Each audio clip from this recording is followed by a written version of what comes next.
रोनेल्ड Barthes, Roland Gerard Barthes का जो work है death of the author, the myth, और भी कई वर्क उन्होंने किए हैं और वो पोस्ट मॉडर्निज्म के लिए बहुत ही महत्वपूर्ण साबित होते हैं। बेसिकली उन्होंने स्ट्रक्चरलिज्म की लिमिटेशंस को दिखाया और रोनेल्ड बार्थेस की कोशिश ये थी कि वो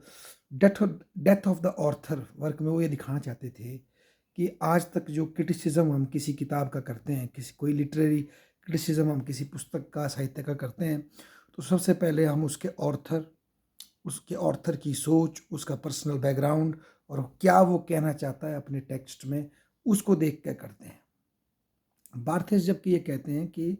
बेसिकली ऑर्थर की कोई एक बार अगर उस ऑर्थर ने कोई किताब लिख दी है तो उसके पश्चात उस ऑर्थर का कोई अस्तित्व नहीं। जो टेक्स्ट है, जो किताब उसने लिखी, जो टेक्स्ट उसने लिखा है, वो अपने आप में ऑटोनोमस है और उसको हर पढ़ने वाला अपने तरीके से पढ़ सकता है। तो उसकी बार्थेस की मानना है जो हम ट्रेडिशनली ऑर्थर को एक टेक्स्ट की अथॉरिटी के रूप में देखते हैं, उसको वो पावर ना देने के बजाय हम जो टेक्स्ट को पढ़ रहा है और उससे जो अपना मीनिंग डिराइव कर रहा है उसको फोकस करें। क्योंकि जो राइटर कोई रचना लिख रहा है वो कोई उसके अपने शब्द नहीं, वो जो भी शब्द लेता है, जो भी सेंटेंसेस बनाता है, जो भी मुहावरियाँ, लोकोक्तियाँ यूज़ करता है, लैंग्वेज यूज़ करता है, बेसिकली वो एक कल्चर बैकग्राउंड से आती हैं, वो उसकी अपनी तो है नहीं। तो उस कल्चरल बैकग्राउंड को अंडरस्टैंड करना और उसको अपने हिसाब से इंटरप्रेट करने की आज़ादी हर एक रीडर के पास है, ऐसा बार्थेस कहते हैं। इसीलिए वो डेथ ऑफ द ऑर्थर की बात बार्थेस हमारे करते हैं और पढ़ने वाले की सब्जेक्टिविटी को लिखने वाले के आगे प्रायोरिटी देते हैं रोनेल्ड बार्थेस। बेसिकली बार्थेस का ये मानना है, वो फर्डिनांड डी सॉस्यूर की साइंस की स्टडी को लेकर के, सिमियोलॉजी की स्टडी को लेकर के वो ये बताना चाहते हैं कि बेसिकली चाहे मार्क्सिज्म हो, चाहे फेमिनिज्म हो, चाहे फ्रॉयड का साइको एनालिसिस हो, वो एक ही बात को अलग अलग तरीके से कह सकते हैं। फॉर एग्जांपल फ्रॉयड का साइको एनालिसिस अगर हम देखें तो उससे कोई ये कह सकता है कि बंदा सिंह बहादुर ने औरंगज़ेब के खिलाफ क्रांति इसलिए की क्योंकि उसने बचपन से बड़े अत्याचार देखे थे और जो बचपन में उसने जुल्म देखे थे बचपन से, उसने उसको एक क्रांतिकारी बनने की प्रेरणा दी। जबकि कार्ल मार्क्स उसको इस एंगल से देख सकता है कि औरंगज़ेब एक शक्तिशाली वर्ग का संबंध रखता था, बंदा सिंह बहादुर एक नई क्लास को रिप्रेजेंट कर रहे थे जो कि मुगलों और लैंडेड अरिस्टोक्रेसी के खिलाफ युद्ध कर रही थी। तो एक ही चीज़ को देखने के अलग अलग पहलू हो सकते हैं, घटनाएं वही होती हैं, फैक्ट्स भी वही होते हैं, पर उनकी इंटरप्रिटेशन बदल जाती है, फैक्ट्स का महत्व बदल जाता है उस इंटरप्रिटेशन में। ऐसा हमारे रोनेल्ड बार्थेस कहते हैं। वो कहते हैं बेसिकली मॉडर्निज्म में बड़े बड़े मेटा नैरेटिव्स आते हैं और वो अपने हिसाब से सच्चाई को बयां करने की कोशिश करते हैं, जबकि हम उनके हिसाब से चलने के लिए बाध्य नहीं है। हमारे पास ऑप्शन है, हम एक मेटा नैरेटिव को भी समझ सकते हैं और दूसरी मेटा नैरेटिव को भी समझ सकते हैं। चॉइस हमारी अपनी है और बेसिकली ये कोई भी मेटा नैरेटिव जो है सच्चाई आपको बयां नहीं कर सकता, क्योंकि सच्चाई इतनी आसानी से बयां हो नहीं सकती, ऐसा बार्थेस कहते हैं। इसके अतिरिक्त जो मिथ पर उन्होंने काम किया, मिथ्स पर जो उन्होंने काम किया, उसमें बार्थेस ये बोलते हैं कि जैसे प्राचीन समय में मानव की उत्पत्ति की मिथ्स थी, देशों की उत्पत्ति की मिथ्स थी, देवताओं की उत्पत्ति की मिथ्स होती थी, मॉडर्न टाइम में भी मिथ्स होती हैं। इवन डिस्पाइट द फैक्ट कि विज्ञान की खोज हो गई, रैशनैलिटी आ गई, तो भी बहुत सी ऐसी मिथ्स हैं जो कि हमें गवर्न करती हैं। तो इसके लिए वो कई उदाहरण देकर के समझाने का प्रयास करते हैं कि किस तरह से मिथ्स हमें गवर्न करती है। तो इसमें बार्थेस ये कहते हैं कि बेसिकली मिथ जो है वो मानव बनाते हैं और मानव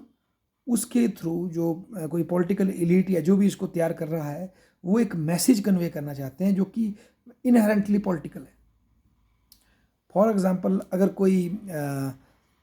कोई बिटिया को लेकर के किसी बाप की तस्वीर बनाकर ये दिखाया जाता है कि बेटी है अनमोल, तो बेसिकली वो जो एक बेटी है अनमोल को जो दिखाया जा रहा है, बेसिकली वो एक मिथ क्रिएट की जा रही है ताकि लोगों के कॉन्शियस और साथ ही सबकॉन्शियस माइंड में ये बात घुस जाए कि बेटियां जो हैं वो बाप का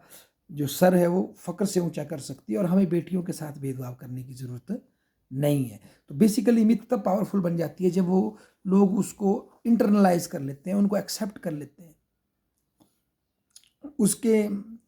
उसकी रैशनैलिटी को चेक करने के बजाय वो उनको एज अ गिवन एक्सेप्ट कर लेते हैं और मिथ्स की ज़रूरत पड़ती है। चाहे बार्थेस कहते हैं चाहे मॉडर्न ये कंज्यूमर इंडस्ट्री हो, चाहे उन्होंने साबुन की बात की, सोप्स की बात की, उसको बताया, इवन रेसलिंग के बारे में उन्होंने बताया, जो WWE जो होती है उसके विषय में उन्होंने बताया कि देखिए कि WWE में जो फाइटिंग होती है वो फिक्स होती है, वो एक ड्रामा होता है, पर तब भी लोग उसको देखने जाते हैं क्योंकि उसको देखने के बाद वो कहीं ना कहीं उन करैक्टरों में खुद को देखते हैं और उससे सेटिस्फाइड होते हैं। तो बेसिकली वो एक नाटक नहीं, वो नाटक से लोगों का स्वयं का जुड़ाव है, ऐसा वो बताते हैं। उसी तरह से वो बताते हैं कि जैसे किस तरह से एक मिथ्स बन जाती है। फॉर एग्जांपल कि अगर कोई चटकीले भटकीले कपड़े पहनकर कोई स्त्री किसी पुरुष से बात करती है, उसकी तुलना में कोई साध्वी आ जाती है या कोई नन आ जाती है, तो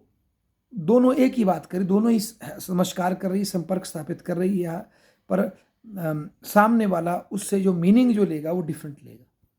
ऐसा रोनेल बार्थेस बताते हैं। तो उनका ये बोलना है कि मॉडर्न टाइम में भी मिथ्स वर्क करती है, चाहे वो फिर फॉर एग्जांपल जैसे कि कोई बड़ी अच्छी कार दिखती है, तो कार को जब हम देखते हैं, उस जैगुआर कार को देखते हैं या मर्सिडीज कार को देखते हैं, उसके साथ एक सुंदर सी स्त्री खड़ी होती है, वो क्या दिखाती है? वो दिखाती है कि कार बेसिकली आपके जीवन की परिपूर्णता को दिखाती है। जो इस कार में बैठेगा उसके साथ उसे सुंदर स्त्री भी मिल रही है, उसे जीवन की हर खुशहाली मिल रही है, ये दिखाया जाता है।